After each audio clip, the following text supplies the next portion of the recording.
My name is Randy Corral, and I'll be reading a passage from Cappuccino. Suddenly, he turned his head and looked at her. Minutes slunk by as unspoken messages poured from one heart into another and back again. The air felt hard and sticky. Her heart was flooded with love. The world became silent. He grabbed her with his strong arms and kissed. She knew it was the last one. He knew she'd stay forever in his heart. He made her another coffee, and she left as usual. The world kept moving, but that day, her cappuccino was exceptionally sinister. She took a sip and smiled. I'm real, I'm here, I'm alive. Goodbye. She wrote on a napkin and slid it under a motel door before she walked away.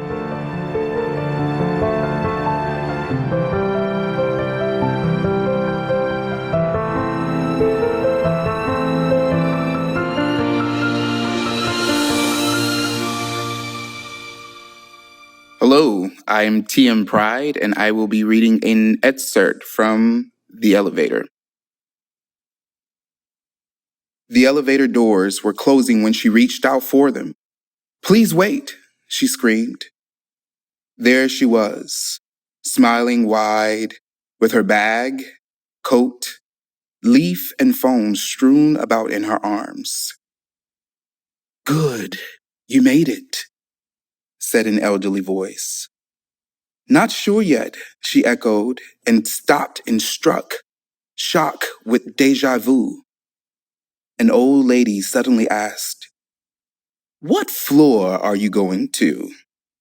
The top one, she answered with joy. What's...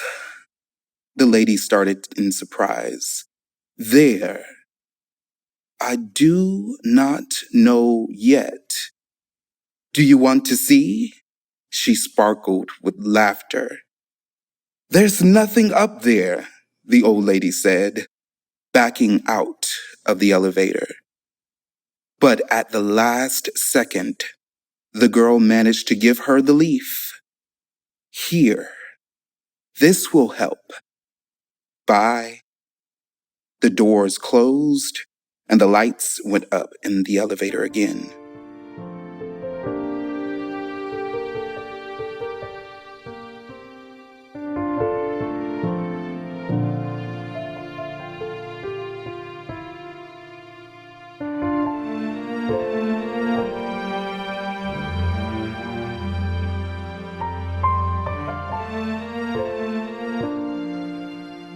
My name is Sophia Bahari, reading from Goodbye. A stranger raised his head and saw colored light bulbs above him. They were everywhere. He was wandering restlessly along a side street with numerous cafes and restaurants. He stopped in front of the traffic, paused, and crossed the street. Then he stopped again, as if waiting for something. His brown jacket danced in the wind. He buttoned it and entered the cafe. A few seconds later, he went outside and chose a table with 2 straw chairs. It was dusk, and the place looked magical. He took out his wallet, opened it, and pulled out a photo of a girl around 5 or 6 years old. He placed the picture on one of the chairs.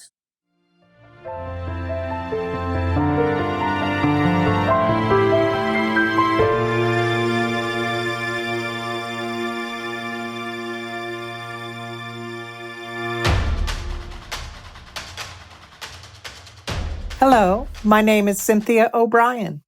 I am reading A Piece from Love. She took off her shirt, grabbed the baby, and went to the bathroom. The tub was overflowing and hot water tingled her toes. She clenched the baby to her and stepped in. Each part of her body felt the warmth of the water. She heard nothing. Not her baby crying, not the cars passing by. She laid on her back in the water for a second, hugged the baby, and slid down under the water. Silence came into her ears. She felt the little bubbles of air coming out of her nostrils. Her eyes opened, looking at the ceiling through a layer of water.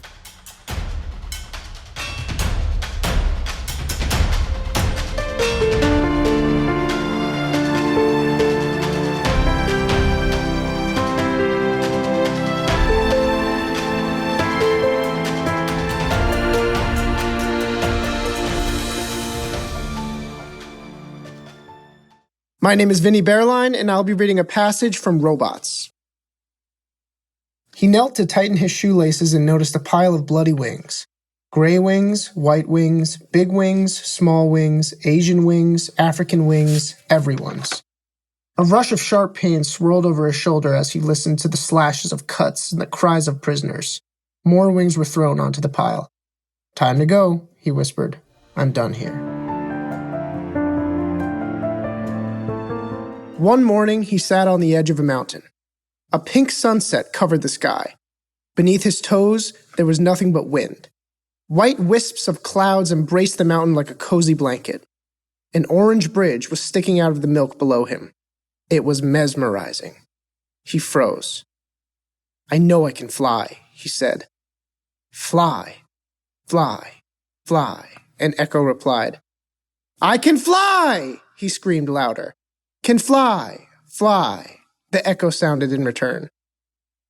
Every person is his own dream. I'm ready to fly mine. And with that, he pushed off the cliff, opened his wings, and dove into the clouds.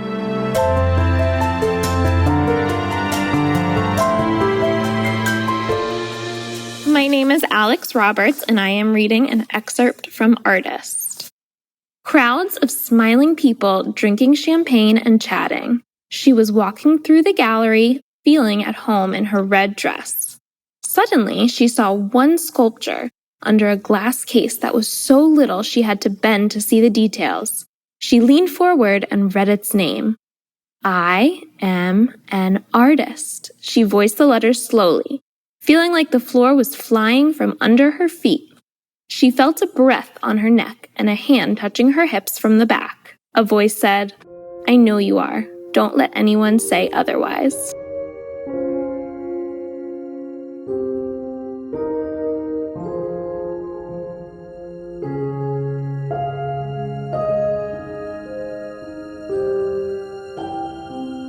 My name is Anthony Nieves, and I'll be reading an excerpt from Censor.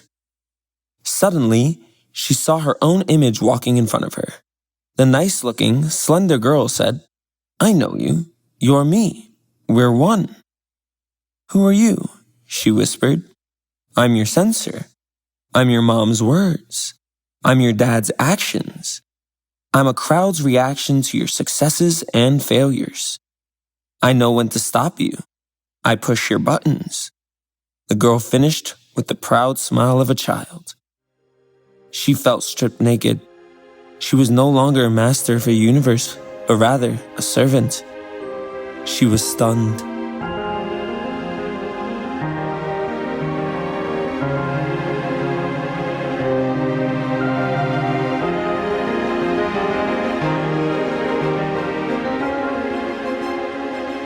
My name is Gabe Hamad, and I'm reading a passage from Music. High up there, the sunrise was especially stunning. Green meadows melted in the horizon, and birds glided through the air like dreams fly through our heads. He stopped for a moment, unable to move. The beauty of the moment overcame him. "I feel so full, so much a part of it that it hurts."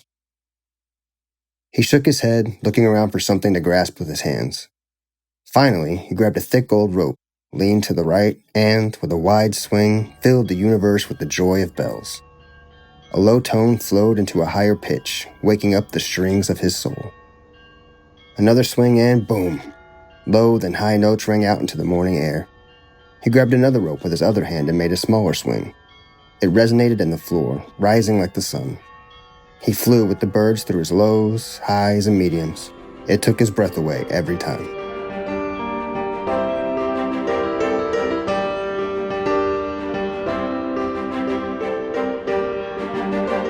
Hello, my name is Jennifer Maloney, and I will be reading an excerpt from A Gift of Life. And we played like that. Her hand looked like a huge 100-year-old tree in the sunlight. It was beautiful, but I never said that to her. Today, my palms and hands look like that. I play that game with my kids. It still hurts.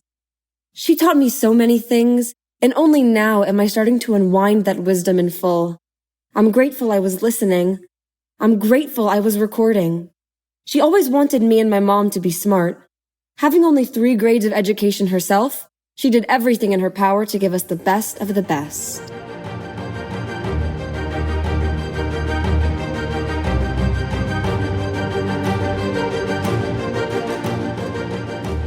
My name is Kevin Vargas. I'll be doing the part of Beast. Everything felt right. She knew this meeting would ruin her. She knew how dangerous it was. She knew it would hurt her. She knew she should have been at the studio, conducting her interview. Instead, she was here with no further plans. She knew it all and didn't care. I know too well, she said, consciously living through the pain again. How long do you have? As long as you wish me to be here. What if that's the whole life? She knew it was like putting her head into the mouth of a lion, but she was ready. She was ready for risk, spontaneity, and death. Can you handle it? She asks, looking right into her eyes. Because this time I'm ready. Here they were, she and her beast, sitting on the roof under the splashing sunshine of a falling sky, waiting for the nights to come. And then they would wait for the nights to wake up again the next day. They were on their way to eternity under this white and blue sky.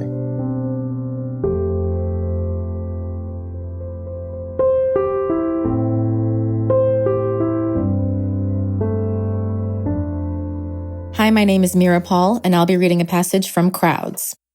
You're a liar, she heard from the darkness. It was a child's voice.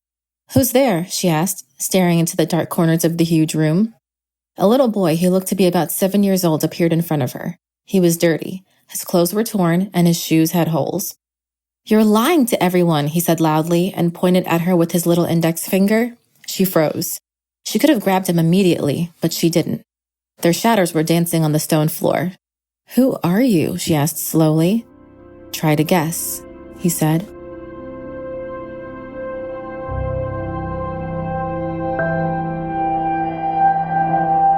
My name is Sophia Castro, and I'm reading a passage from Fire. Suddenly, the car slowed down, and the gas light blinked. The engine went silent. Welcome home, a voice said. She turned around, and amidst the waves of hot air and dust, saw a man's figure walking towards her.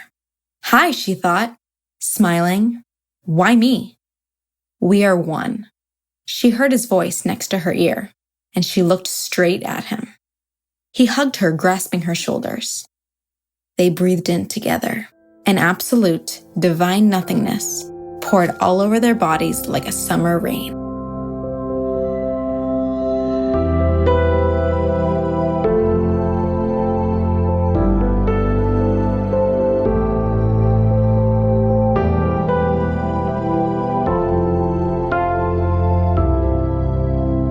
My name is Bill Haggett, and I'll be reading from Nostalgia. One evening, he heard a click in his door lock. A fair-haired woman entered. You made it, he said. I saw your light, she smiled. I missed myself in it for so many years. I can breathe now. She lowered herself onto the bench and stared at him. He stood up. We have a lot to do, he said, and he hugged her as if he'd been longing for just this moment all these years. She put her forehead against his chest and cried, nodding.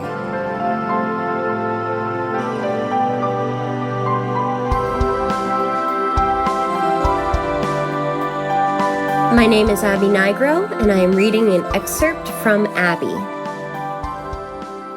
Someone knocked on the door. Chief, are you almost done?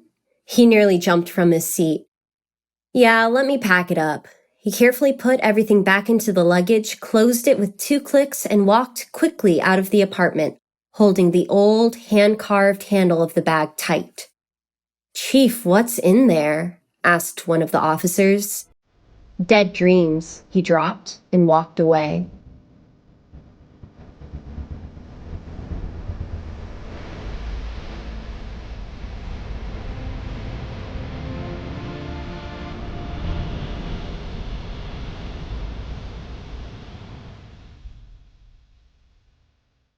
My name is Raquel Montesino, and I'll be reading an excerpt from Upside Down.